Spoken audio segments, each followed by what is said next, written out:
نبدأ. السلام عليكم ورحمة الله وبركاته. وعليكم السلام ورحمة الله وبركاته.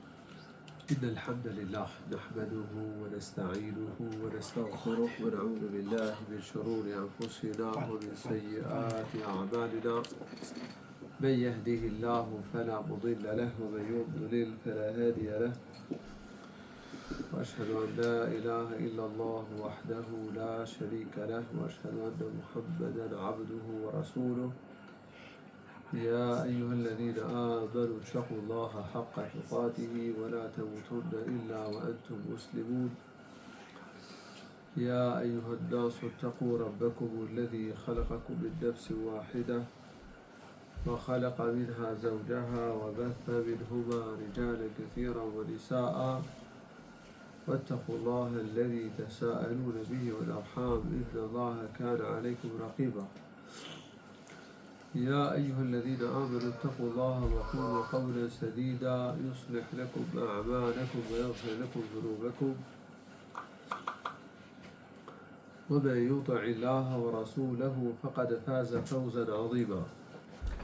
أما بعد فإن خير الحديث كتاب الله وخير الهدي هدي محمد صلى الله عليه وسلم.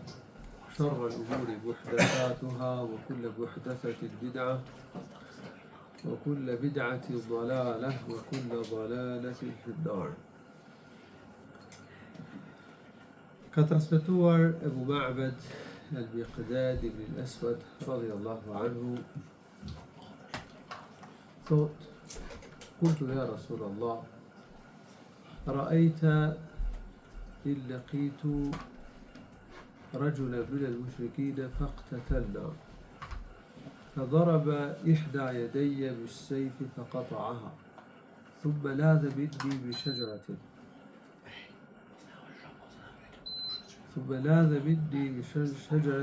فقال أسلمت لله أقتله؟ قال لا تقتله. قال إنما قال ذلك قال قطع يدي وقال ذلك بعد ما قطع. قال لا تقتله فإنك إن قتلته فإنه بمنزلتك قبل أن تقتله وإنك بمنزلته قبل أن يقول كلمته التي قالها. Pra Miqdadi radhiyallahu anhu, Miqdadi ibn al-Aswad, ka treguar se e ka pyetur profetin sallallahu alaihi wasallam: "O i dërguari i Allahut, në qoftë se unë ballafaqohem në luftë me një armik, një kafir, dhe ai më jep një goditje me shpatë në njërin nga dy duart dhe ma pret." Pastaj strehohet tek një pemë, ikën dhe strehohet tek një pemë. Unë do të arrita zëj edhe të bëhem gati për ta vrarë. Por ai thot eslemtu lillah, thot u vora musliman i nështruar ndaj Allahut. Aqtuluhu ba'da an qala dhalik? Tha, a mund ta vras pasi e tha këtë fjalë, pra tha që u bëra musliman? I tha profeti sallallahu alaihi wasallam: la taqtulhu. I tha profeti: mos e vra. Qala ya Rasulullah qata'a yadi ثم قال ذلك بعدما قطعها. Tha, shoj dërguar Allahut, ky njeri më ka prerë dorën, ka prerë njërën nga dy duart, dhe fjallën që pranova Islamin e tha, vasi e preu atë. I tha profeti sallallahu alaihi wasallam: po ta theksoj përsëri, mos e vra në një rast të tillë. Sepse nëse ti do ta vrasësh, ai do të jetë në pozitën tënde, para se ta vrisje. Të vëdhën, gjaku dhe jeta e tij e mbrojtur si musliman. Nësa ti do t'jesh në pozitën e tij para se ta thosh atë fjalë. Jo me kuptimin që ti do jesh kafir e del nga feja, po me kuptimin që ti meriton dënimin. Meriton të dënohen sipas ligjit shpagimit në mënyrë barabartë. U jepet mundësi trashëgimtarëve të viktimës që të marrin hak dhe vritet sipas ligjit barazisë dhe hakmarrje, shpagim. Por kjo është një çështje që përket shtetit islam, domethënë sipas ligjeve të islamit kush vritet, por sipas rregullave të shariatit, aty ku vepron shariati. Transmetuesi i këtij hadithi është El-Miqdad ibn al-Aswad. Njëri nga shokët e Profetit sallallahu alaihi wasallam, që është njëri nga besimtarët e parë, nga pranuar Islamin herët.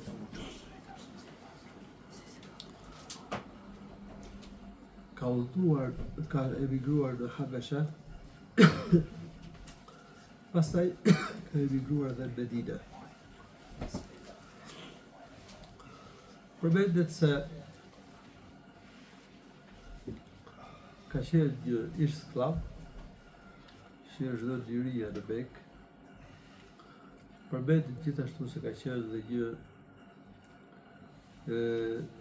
aleat i Mekasve, një fisi në Mekë.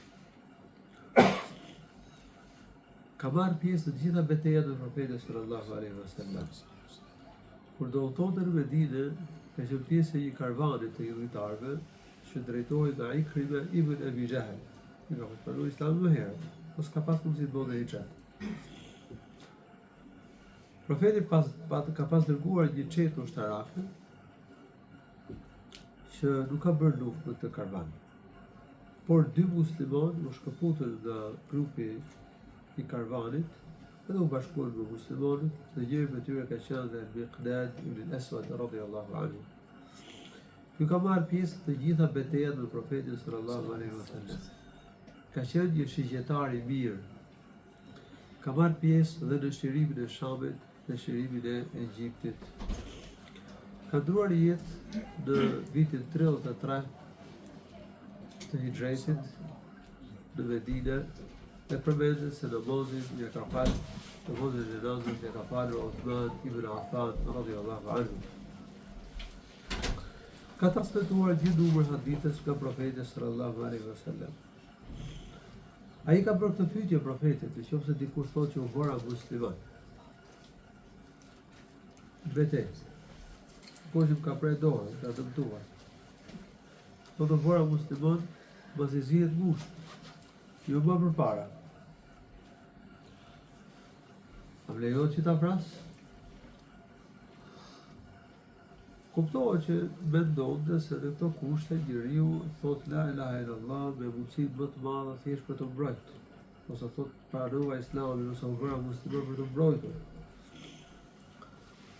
Profeti sallallahu alaihi wasallam i tha jo, mos e vrasësh.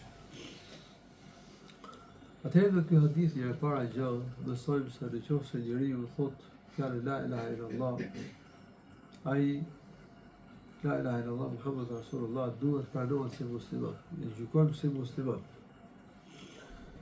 Madje jo vetëm kaq, çdo fjalë që të shpreh njeriu me cilën tregon se ka pranuar Islamin, në parim duhet me qenë musliman. Për shembull, nëse thotë u bëra musliman, ose unë jam musliman, ose unë kam hyrë në fenë tuaj o musliman, duhet me qenë musliman. Dhe me mësu fenë, me mësu shahadetin, me mësu namazin, e të tjera çështje. Mirë, po ai quhet musliman që në momentin kur tha unë u bëra musliman, ose unë hyra në Islam. Që nga ky moment? Dikush mund të thotë, po, pse me që në ky moment musliman? Se që atëherë ka deklaruar. Dhe pastaj mësojmë shahadetin. Atëherë çdo fjalë që shpreh njeriu me të cilën tregon se pranon Islamin, duhet me qenë musliman.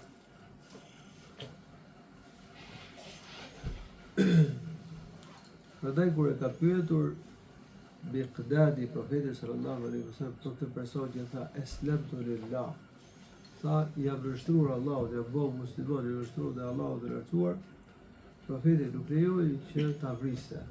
Po Miqdadi e ka fjalën për rastin kur ndodhen kush betejë, që mos e kuptojnë njerëzit hadithin. Po flasim këtu për kushte paqe. Po flasim për një hadith, po shpjegojmë një hadith që flet për kushtet e një betejë. Kur muslimanët janë në një betejë të lishme me armiqt, me një grup kafirësh. Sipas rregullave të njohura të Islamit. Në qoftë se njëri nga kafirat në këtë betejë thotë u bëra musliman, muslimanit, edhe pse është në luftë, me thanë kush betejë nuk lejohet ta vrasë. Sepse ai ka pranuar Islamin, ka bërë vllai jonë në Islam. E ka ndaluar diçka tillë profeti sallallahu alaihi wasallam. Profeti sallallahu alaihi wasallam ka kërkuar për nesh që i trajtojmë njerëzit sipas asaj që shfaqin. Përdesa i ka shfaqur Islamin, tha u bëra musliman, ne duhet ta quajmë musliman. Edhe pse njeriu mund mendojë që rrethanat dhe mundësitë tregojnë që ky njeri në këto kushte, pasi ma preu dorën, u strehua tek një penë për shpëtu, për të mbrojtë prej meje, mirë prap nuk arriti, unë e zura, thot sahabiu duke pyetur profetin sallallahu alaihi wasallam. Atëherë në momentin e fundit kur që në pikën kritike, tha që unë u bëra musliman. Rrethanat dhe mundësitë tregojnë domethënë që nuk e ka thënë me zemër. Mirë po këto rrethana nuk janë të prera. Nuk janë pa diskutueshme. Dhe përderisa ka një farë mundësie që ai ka thonë me zemër, atëherë duhet me qenë musliman, se ne nuk e dim çfarë ka ai në zemër. Dhe ne do ta gjykojmë sipas asaj që shfaq njeriu. Ta them me fjalë të tjera. Nëse ekziston mundësia që e ka thonë me zemër, dhe ekziston mundësia që e ka thonë vetëm për të mbrojtur, po jo me zemër, jo me bindje. Përderisa tha që u bëra musliman, ne duhet me qenë musliman pavarësisht se e ka thonë me zemër apo jo. Madje sikur rrethanat dhe mundësitë tregojnë që 90% nuk e ka thonë me zemër.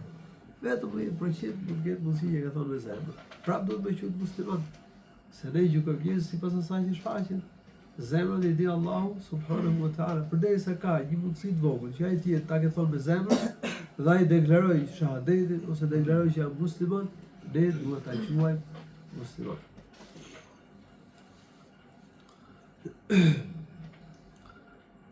Ka mjaft vëllezër muslimanë që nuk e kanë të qartë këtë pikë. Dhe mundet që një pjesë të muslimanëve që nuk e njohin gjendjen e tyre mund t'i quajnë jo musliman, mund mos i pranojnë si musliman. Për shembull, ka njerëz që vinë falin Bayramit dhe ne nuk e dim gjendjen e tyre. Çfarë do t'i quajmë, musliman apo jo? Duhet t'i quajmë musliman, sepse ata po kryen një veprim që e kryen vetë muslimanët, falin Bayramit. Bayramin nuk e falin jehudit, as krishterët, pa falin musliman. Kështu që çdo fjalë që shpreh njeriu me cilën tregon përkatësinë islame, për shembull, u bëra musliman, jam musliman.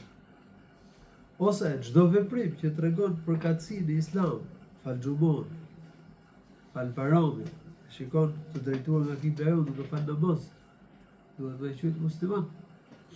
Madje në një hall ku njihen njerëzit përgjithsisht si musliman, ka xhami, thirrjet e zani. Në parim njerëzit në këtë hall duhet i quhet musliman, përveç nëse e di që i kur do nuk ka hyrë në Islam. Prandaj kur profeti sallallahu alaihi wasallam bisej për një vend me mision luftarak, nëse do dëgjonte thirrjen e ezanit në një hall, në një vend, nuk luftonte. Sepse ky ishte një tregues që aty kishte musliman, apo ata ishin musliman. Ezani atëherë një shenjë që po pat ezan duhet me qyt njerëzit në parim musliman. Shahadeti, nëse thot njëri shahadetin e quhet musliman. Nëse thirr ezanin, musliman. Nëse një imam thirrët ezanin, kuptojmë që aty janë musliman. Madje nëse dikush na jep selam, përsëri duhet me quhet musliman. Pasi ka një hadith të transmetuar nga Abdullah ibn Abbas radhiyallahu anhu se profeti kishte dërguar një çet në mision luftarak dhe duke u kthyer ata gjej një bari me bakti. Dhe ky bariu u dha selam. Këta menduan, thanë që ky na dha selam për të bërë vetë dhe baktit. Që e vrau dhe ja morë baktit.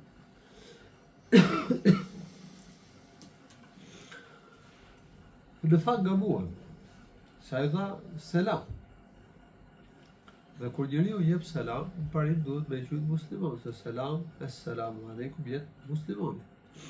Prandaj Allahu i lartësuar i ka kritikuar në Kur'an një ajet që ka zbritur për shkak të kësaj ngjarje, ya ayyuhalladhina amanu idha darabtum fi sabilillahi fatabayyanu wa la taqulu liman alqa ilaykum as-salama lasta mu'minan تريدون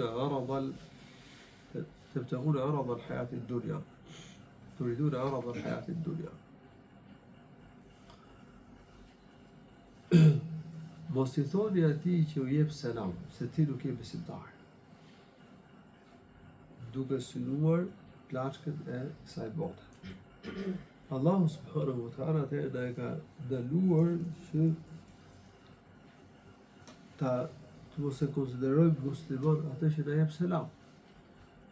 Kështu nëse dikush na jep selam, në parim ne quhemi musliman. Përveç se e di se ta ka dhënë selamin për respekt, por ajo është çifut, ose është krishterë, ose është jo musliman. Atëherë është çështje tjetër, nuk e quhet musliman. Por ti nuk e di gjendjen atë që të ka dhënë selam. Nëse ti nuk e di gjendjen e tij dhe të jep selam, në parim duhet me quhet musliman, sa ai që të jep selam është musliman. Madje sillet një hadith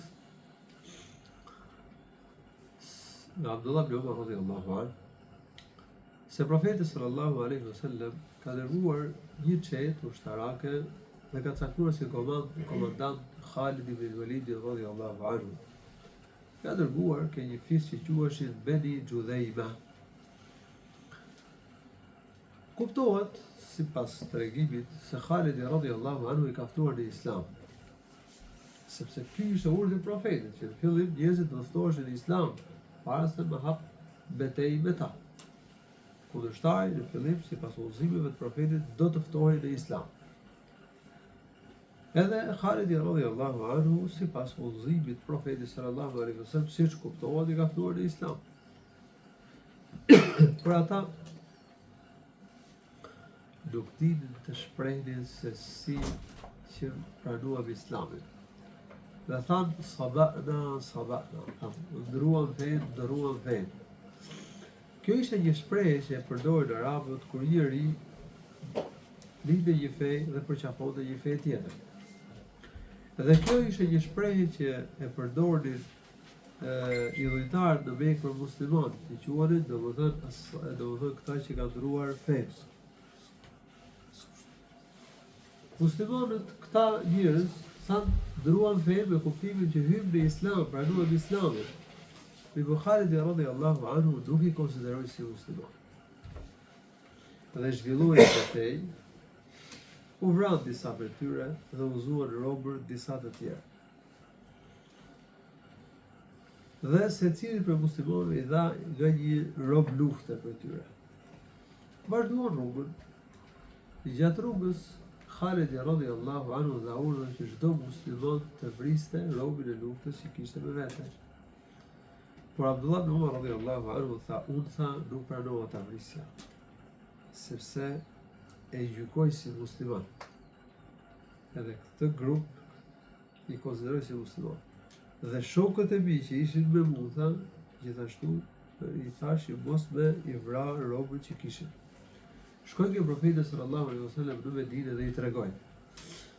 قال فرفع يديه فقال اللهم إني أبرأ إليك مما صنع خالد. Profeti sallallahu alaihi wasallam vriti duar dhe tha: O Allah, unë distancohem nga veprimi që ka bërë Khalidi, veprimi që ka bërë Khalidi.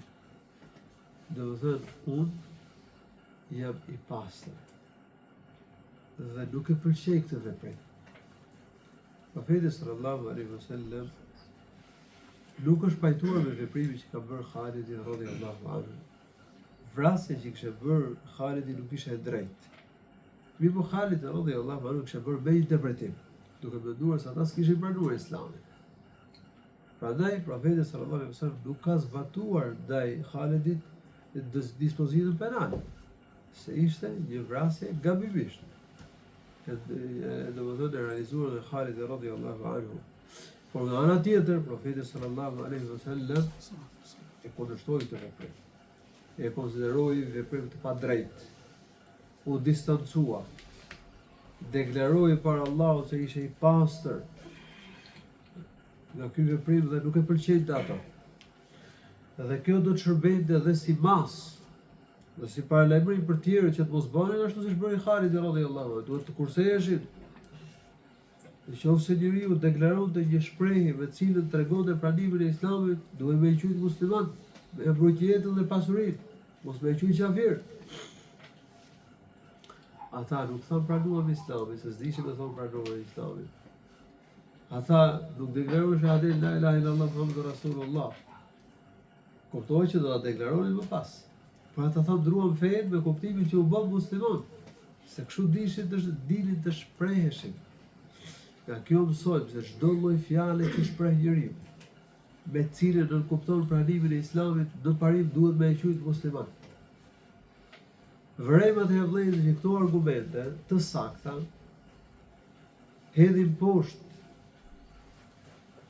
pretendimet dhe idetë e atyre që nxitohen në tekfirin e muslimanëve. Duke mos treguar as pak siguri, madje me epsh, kanë zellë dëshirë të madhe që të nxjerrin njerëz nga feja e Zotit. Nuk dihen mirë që këta që janë për xhamia me i quajtur muslimanë, me i konsideruar vëllezër tonë në fe. Por u bën shumë muslimanët. Kjo është mendësia e gabuar. Muslimani nuk gjykon me epsh, nuk gjykon sipas dëshirës vet. U bën shumë njerëz që falin baramin. Elhamdulillah që bën dhe Allahu i shtoft. Dhe të mëson fenë e Zotit. Nëse për të nxjerrë një person nga feja duhet proces gjykimi, ka rregulla, dhe nuk është çështje e gjithë secilit. Sa u përket jo muslimanëve, atyre që nuk deklarohen si musliman, nuk thonë shahadet, nuk thonë që i përkasin Islamit, ata ne i quajmë kafira, jehudit, krishterët, ateistët, idhujtarët e kështu me radhë. Sa u përket atyre që drejtohen nga kibla jonë, që thonë shahadet, që deklarojnë se jemi musliman, që shfaqet diçka të veçantë fesë tonë, qoftë një fjalë apo një veprim, si falja e xhumos, falja e baramit, në parim duhet me qenë musliman. Dhe citatet janë qarta për këtë. Dhe për të nxjerrë njërin prej këtyre nga feja e Zotit, duhet siguri, duhet argument, sepse ka përgjegjësi para Allahut. Dhe nëse njeriu i thot dikujt, o kafir, pra i thot një muslimani, o kafir, nëse vërtet personi që e ka shpallur kafir është i tillë, shpëton nga pasoja. Nëse nuk është i tillë, atëherë pasojën e vuan ky njeri që ka gjykuar padrejtësisht. Prandaj profeti sallallahu alaihi wasallam ka thënë një hadith: "Idha qala al-muslimu li akhihi ya ka, idha qala ar-rajulu li akhihi ya kafir, faqad ba'a biha ahaduhuma." Nëse një burr i thot vllajit të tij o kafir, atëherë pasojën e ka gjëra për këtyre. Nëse personi në fjalë është kafir, ky shpëton, s'ka asnjë pasojë. E nëse ai nuk është kafir, atëherë ky bëhet gjunahun e rënd të gjykimit të mënyrë të padrejtë. Edhe kjo është çështje shumë e rëndë. Prandaj kanë thënë dietarët, të gabosh duke shpallur si musliman 1000 kafira. Sepse nuk e ke qartë çështjen e tyre. ata i përkas, ata thonë që jemi musliman, dhe ti nuk e ke të qartë çështjen e tyre, pra të gabosh duke shpallur se musliman jemi kafira, është më e lehtë se sa të gabosh duke shpallur kafir një musliman vërtet. Një duhet të tregu siguri dhe mos më udhëtuar të tekfirin e muslimanëve. Po dikush mund të thotë, po ju po i bëni gjithë botën musliman?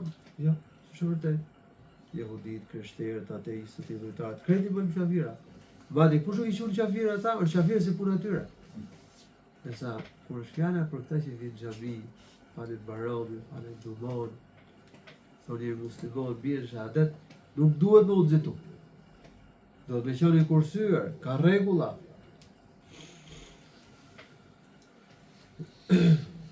Ndoshta diku madje edhe nëse njeriu bie në një vepër kufri apo shpreh një fjalë që është kufër, përsëri nuk duhet më udhëtuar me e quajtur qafir, se ndoshta është i paditur dhe ka një pengesë të tekfirit. Ose ndoshta ka një interpretim. Ka dhe rregulla për tekfirin një musliman të caktuar. Kemi hasur në botën islame, unë kam domethënë nga studimet, kuptohet, nga studimet. Njerëz të kategorive të ndryshme. Ja është shfaqur një grup të cilët nuk konsideronin musliman vetëm se atë që domethënë e shqyrtonin çështjen dhe gjendjen e tij. Dhe e konsideronin masën kafira. Thoshte këta nuk din kuptimin e shahadetit, këta nuk e mohojnë tagutin, këta nuk i mohojnë idhujt, për që edhe pse shkojnë për xhamia, për muslimanët në Egjipt, Turqi, Pakistan, etj.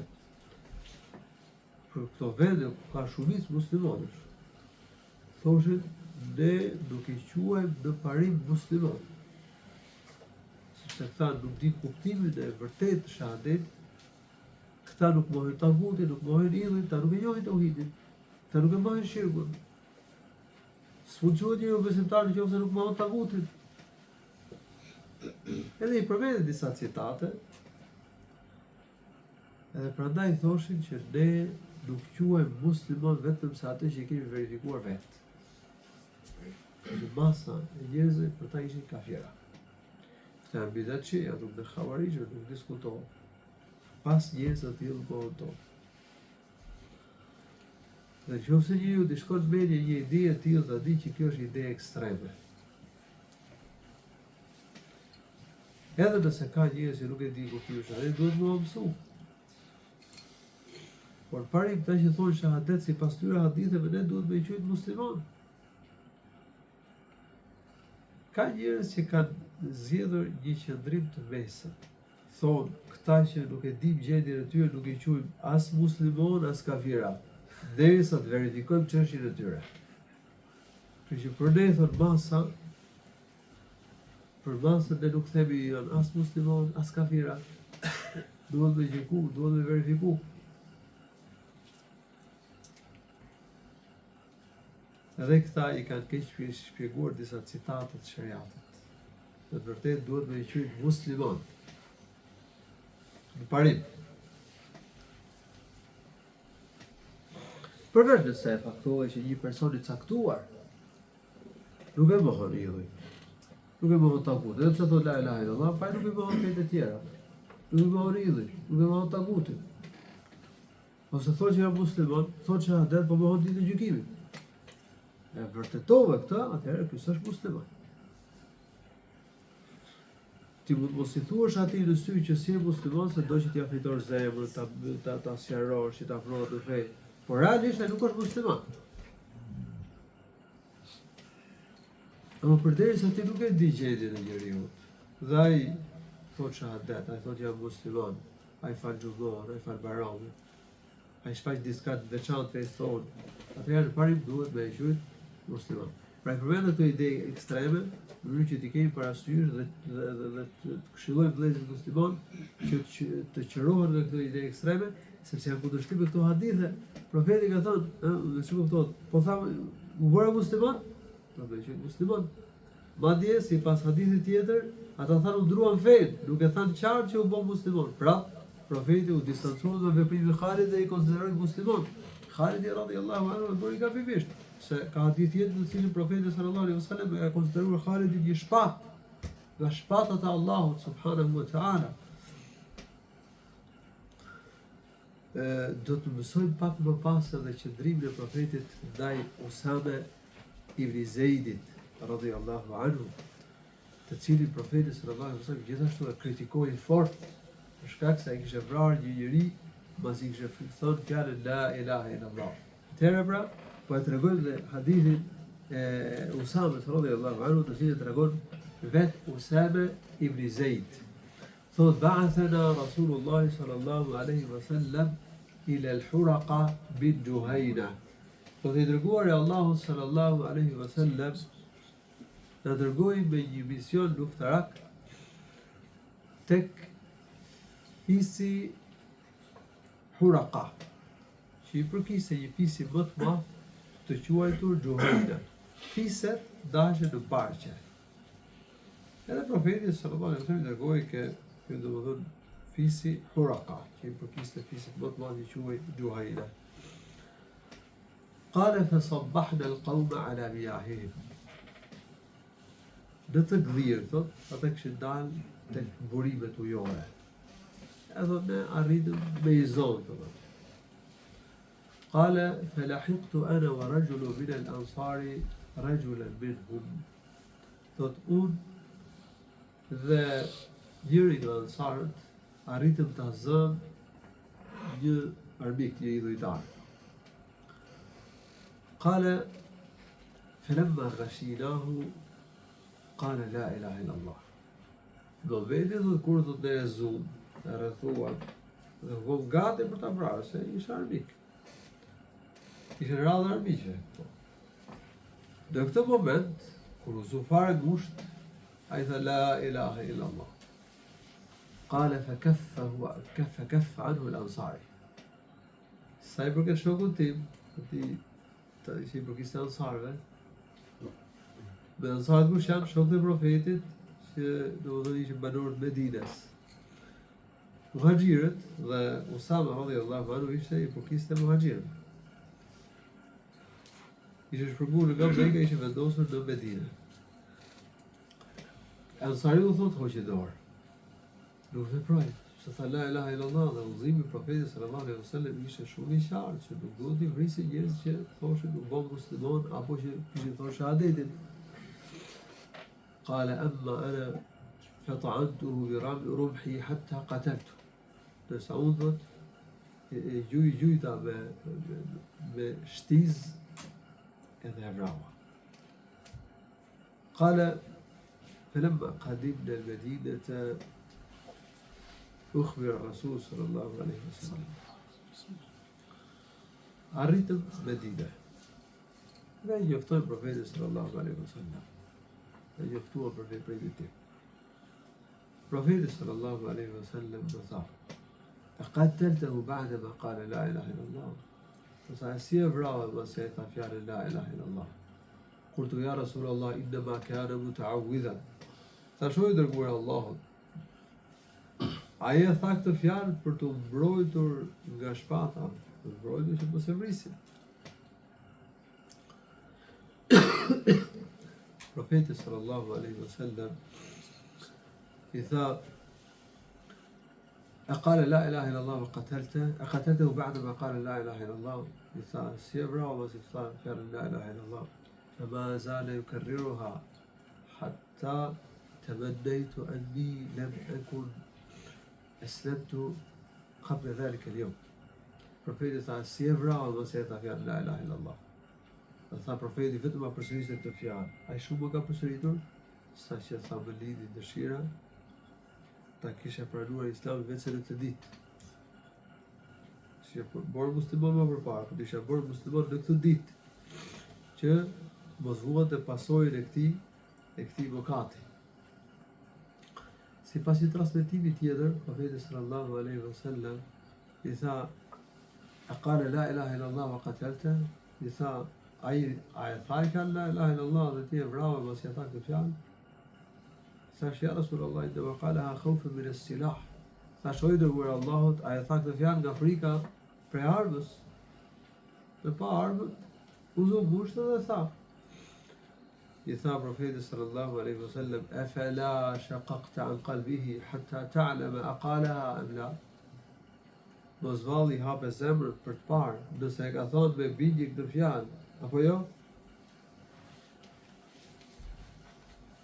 Edhe thot profeti sallallahu alaihi wasallam, vazhdoi nga përsërisë këtë fjalë, thot, derisa unë thot, më lidhi dëshira që ta kisha pranuar Islamin, vetëm se në këtë ditë, jo më përpara.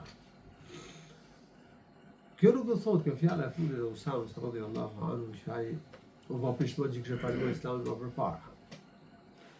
Po qëllimi i tij ishte që të mos ishte për atyre që do kritikohej për këtë veprim. Do quhej fajtor për këtë veprim, se është veprim që ka pasoja vrasja e një muslimani. Edhe pse kishte vrarë me interpretim, kishte vrarë gabimisht. Në situatë pa qartësie. Po sidoqoftë, domethënë ndjente pishmalluk pse ndodhi ky veprim. Profeti sallallahu alaihi wasallam ja quajti diçka të rëndë Usamës radhiyallahu anhu, kështu që edhe ky hadith tregon se njerëzit duhet me i trajtuar sipas asaj që shfaqen. Shfaqja e Islamit ta quajmë parim musliman.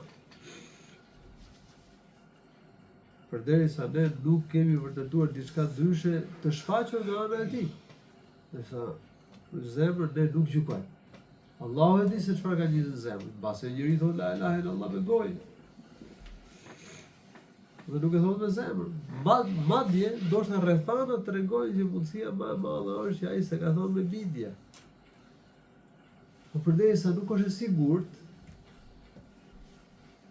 dhe mund të ketë në mundësi që e ka thonë me zemër, me bindje, atëherë ne nuk lejohet që ta quajmë kafir, po do ta quajmë musliman. Shkurtimisht pra, ne i gjykojmë njerëzit sipas asaj që shfaqin, dhe kur njeriu deklaron shahadetin, ne i quajmë musliman, dhe nuk lejohet që ta quajmë kafir. Por nëse vërtetojmë që njeriu bëhet diçka të njohur të fesë, apo bën diçka që e nxjerr nga feja e Zotit,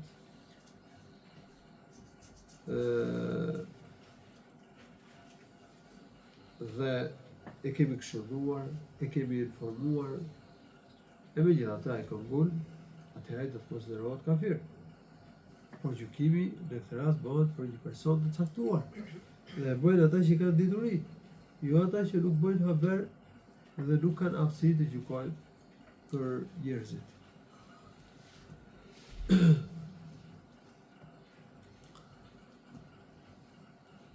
Nuk lejohet që të flasim për jetët e njerëzve, për zemrat e tyre. Allahu i Lartësuar di se çfarë kanë njerëzit në zemër. Dhe Allahu i Lartësuar do të gjykojë njerëzit për ato që kanë zemër. Në kohën e profetit kishte të munafik që faleshin në xhaminë e profetit sallallahu alaihi wasallam. E megjithatë nisur nga ato ajo që shfaqnin, profeti sallallahu alaihi wasallam dhe shokët e tij kanë konsideruar ata si muslimanë. Autori ka sjellë këtë temë dhe një hadith të transmetuar nga Jundub ibn Abdullah radhiyallahu anhu, i cili flet po për ngjarjen e përmendur më përpara në hadithin e Usamës radhiyallahu anhu. أن رسول الله صلى الله عليه وسلم بعث بعثا من المسلمين إلى قوم من المشركين. Profeti sallallahu alaihi wasallam dërgoi një çetë ushtarake për luftuar me disa idhujtarë. Edhe këto dy grupe janë ballafaquar. Wa annahum iltaqaw. Do të thotë këta muslimanë janë ballafaquar me idhujtarë. Wa anna rajulan min al-mushrikin إذا شاء أن يقصد إلى رجل من المسلمين قصده فقتله. Njëri nga idhujtarët sa herë që dëshironte, sa herë që nisej për të vrarë një musliman, shkonte dhe e vriste. Kështu që ka vrarë një numër muslimanësh, njëri nga idhujtarët. Qala فقصد رجل من المسلمين غفلته وكنا نتحدث أنه أسامة بن زيد. Njëri nga muslimanët arriti t'i afrohet në befasi këtij idhujtarit që kishte vrarë një numër muslimanësh. Kishte bërë shumë krime, shumë vrasje. Arriti t'a zgjidhë befasi. Thot ne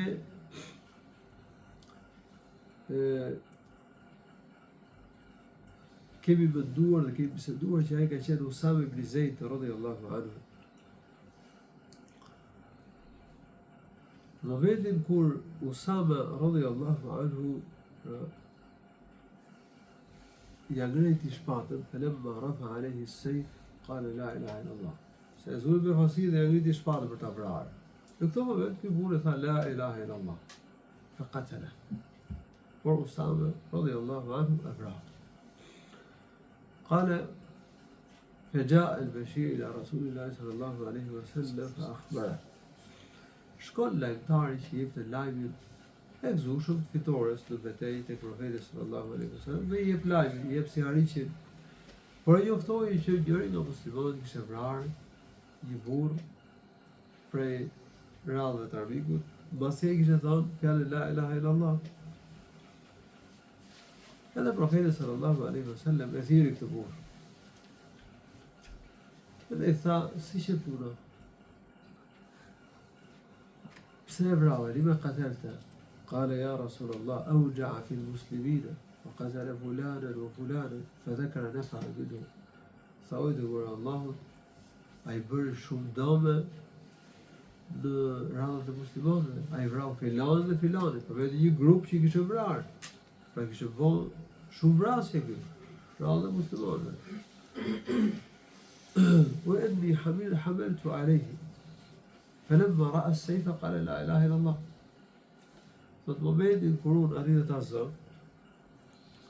edhe kur pa shpatën, atëherë tha la ilaha illallah, se e pa dhe rëndush. Profeti sallallahu alaihi wasallam i tha fe kejfe tasna'u bi la ilaha illallah idha ja'at yawm al-qiyamah. Çfarë do bësh ti me fjalën la ilaha illallah kur të vi kjo fjalë në ditën e gjykimit? Pra kjo fjalë është fjala e tauhidit. Kur të vi kjo fjalë në ditën e gjykimit, ti si do të mbrohesh? Kush do të mbetoj për ty? Për shpëtuar në ditën e gjykimit para Allahut subhanahu wa ta'ala.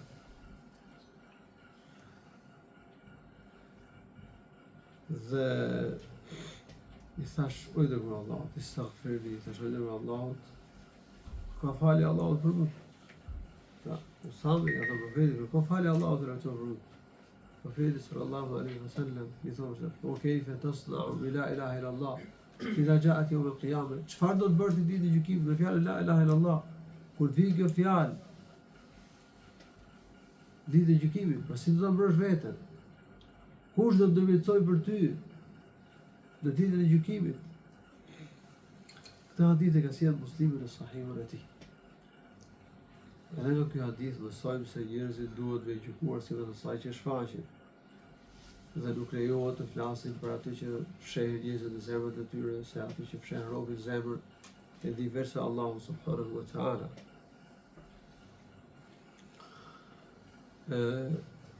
Ushtrin e nis i pari muslimanëve, sepse kuptohet këto hadithe që përmendëm që ushtrit i niste profeti sallallahu alaihi wasallam. Që çështjet e xhihadit, çlirimit, nisjes së ushtrive, janë çështje të shtetit islam, nuk janë çështje individuale. Jeta dhe pasuria e njeriu që thotë shahadetin është mbrojtur në parim. Por edhe njerëzit me cilët muslimanët janë marrëdhënie paqe, jetojnë paqe me ta, është mbrojtur, s'lejohet ta prek muslimanin. Përderisa ne jetojmë paqe me jo muslimanët, nuk lejohet prekim jetën dhe pasurinë e tyre, quhet gjuna, quhet krim. Lejohet diçka e tillë.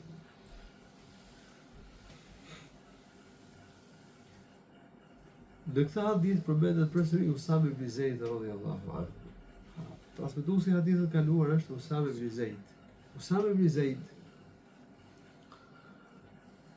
është njëri nga shokët e profetit që gëzonte shumë pozitë lartë ke profeti sallallahu alaihi wasallam. Profeti e doshte fort atë.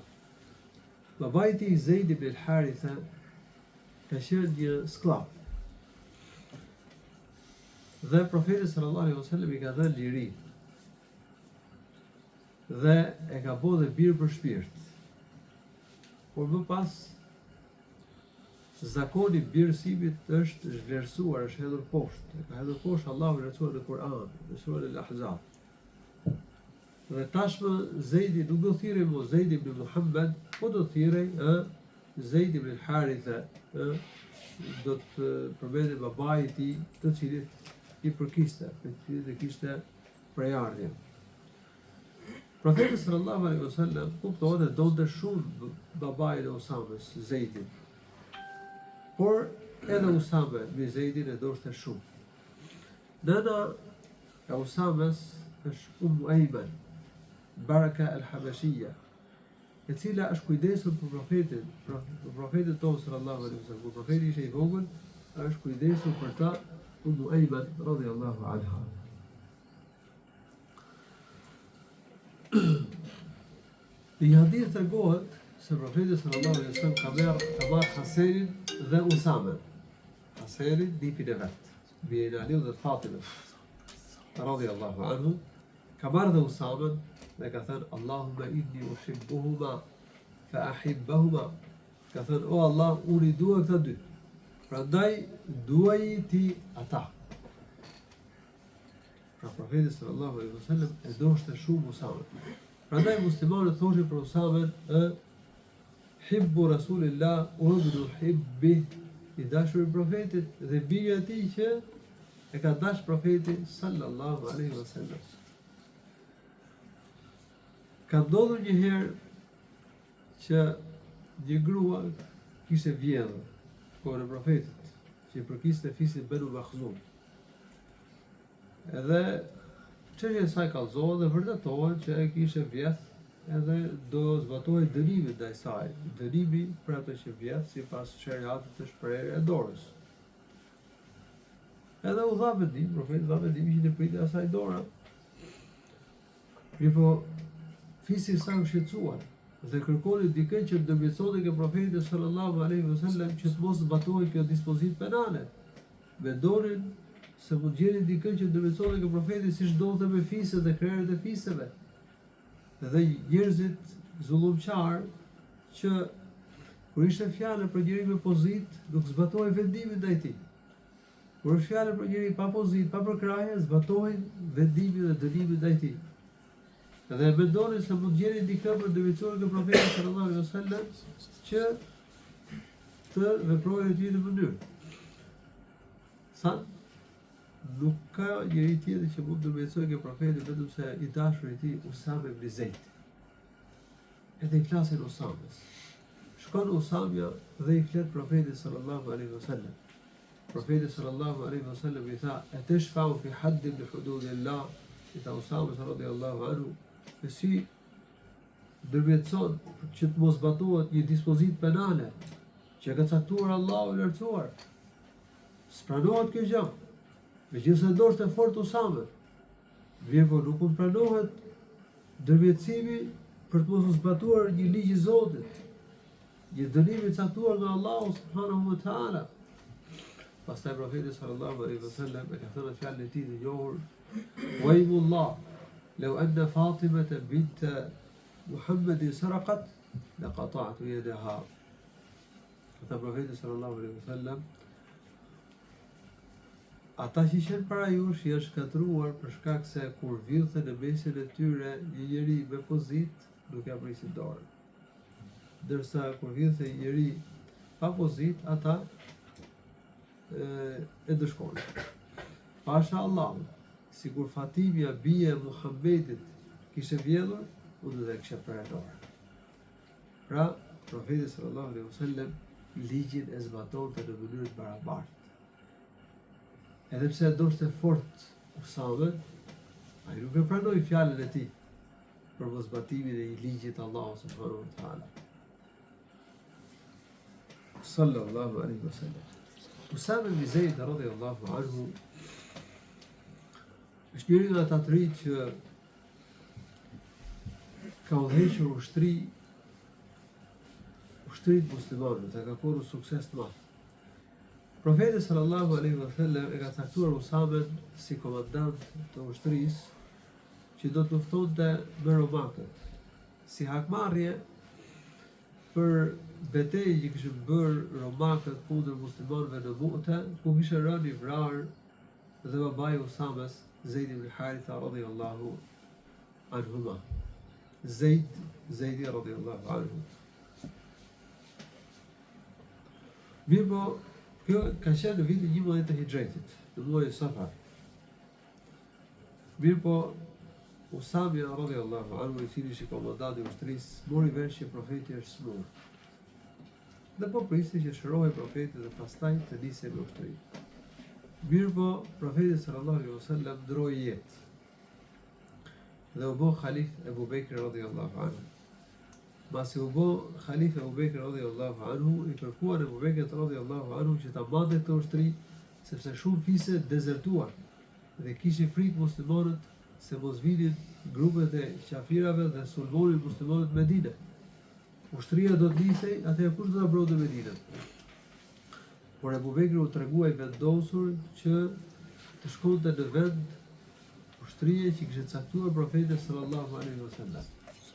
Edhe e çoi Usamen si komandant të kësaj ushtrie, shkon në ushtri dhe kthehet pa u dëmtuar as pak. Edhe i dhujtarët nuk morën guxim që të luftojnë Medinën ose dezertorët, sepse menduan që muslimanët e kanë nisur ushtrinë për shkak se kanë forcë Medinën. Pra Allahu subhanahu wa taala e mbrojti Medinën dhe Usami radhiyallahu anhu u kthye si fitimtar në kjo betejë. Usame ibn Zeid radhiyallahu anhu nuk është përzier në trazira që shpërthyer nga fundi i periudhës së sahabëve. Ka ndruar jetë në vitin 59 të Hijretit, radhiyallahu anhu. Në këtë temë autori ka sjellë dhe një thënie të transmetuar nga Abdullah ibn Utba ibn Mas'ud. Ky Abdullah ibn Utba ibn Mas'ud ka qenë i tabi'in. Madje sipas dietarëve ai ka lidhur në kohën e profetit dhe ka arritur ta shikojë profetin sallallahu alaihi wasallam. Por nuk ka transmetuar hadithe nga profeti sallallahu alaihi wasallam. Ky është dhe babai i atij dietarit të njohur të Medinës, Ubejdullah. Rrjedh nga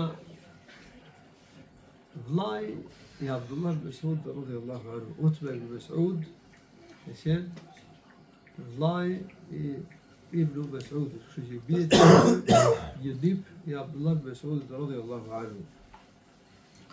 Pra ky tregon se ka dëgjuar Umar ibn Khattab radhiyallahu anhu duke thënë: Inna nasan kanu yu'khadhuna ala ahdi Rasulillahi sallallahu alaihi wasallam bil wahyi wa inna al wahya qad inqata'a.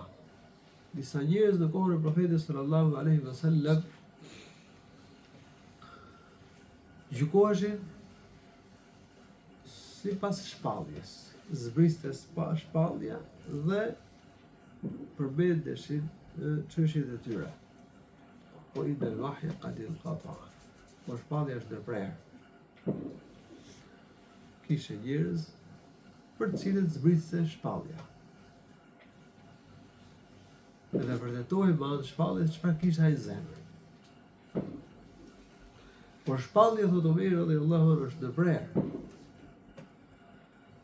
Po indama na'khudhukum al-ana bima dhahara lana min a'malikum. Prandaj thotë tashmë ne gjykojmë sipas veprave që shfaqni.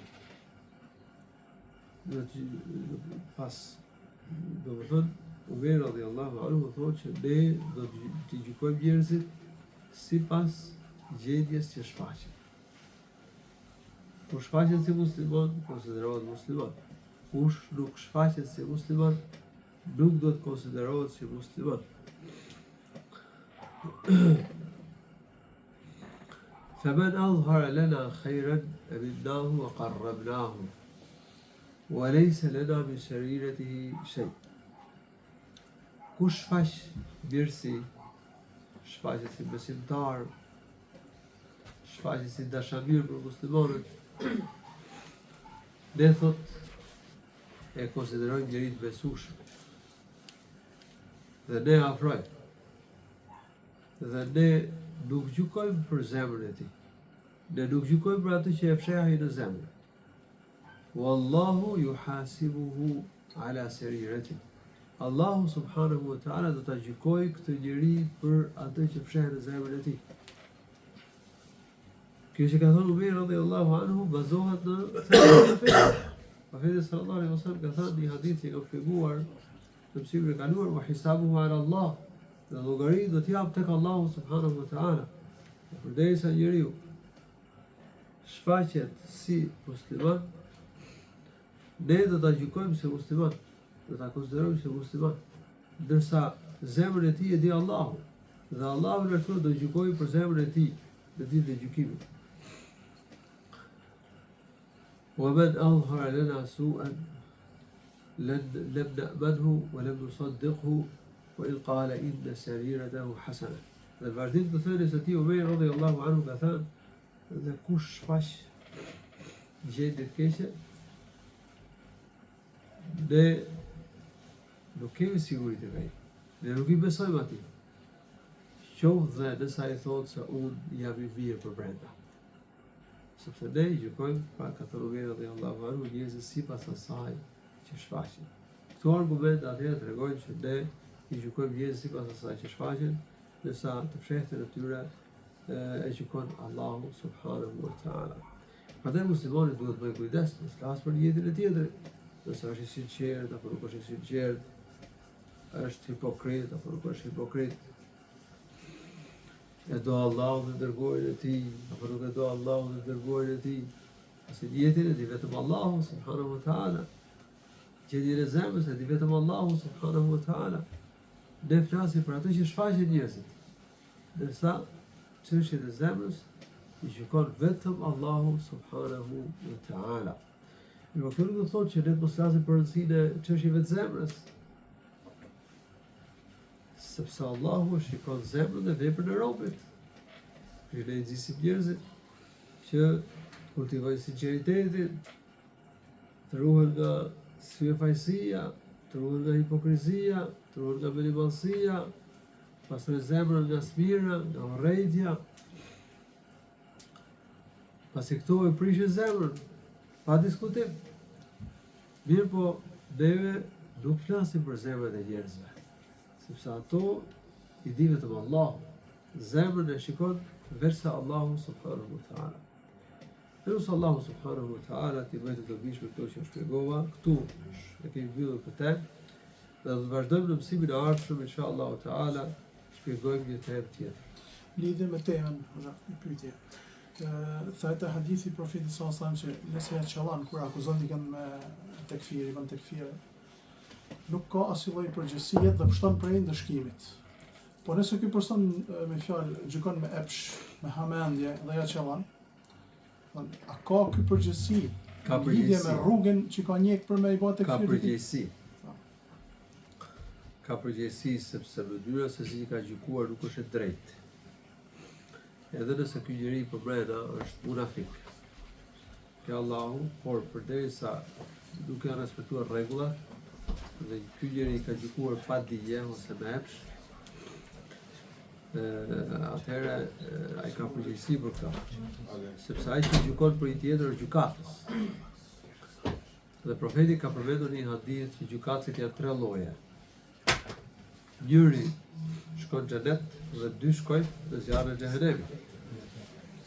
Dhe kur ka përmendur profeti ata që shkojnë në zjarrin e xhenemit, ka përmendur një atë që gjykon pa dije. Dhe atë që e di të vërtetën, po gjikon kundërshtim me ta, gjikon me epsh. Këta dy shkojnë xhehenem. Nëse ai që e di të vërtetën dhe gjykon sipas vërtetës, ai bën një sebeb që e çon në xhenet. Kjo kuptohet në hadithin. Njeriu duhet bëj kujdes. Lidhe me atë që tha që më mirë me qujt një mirë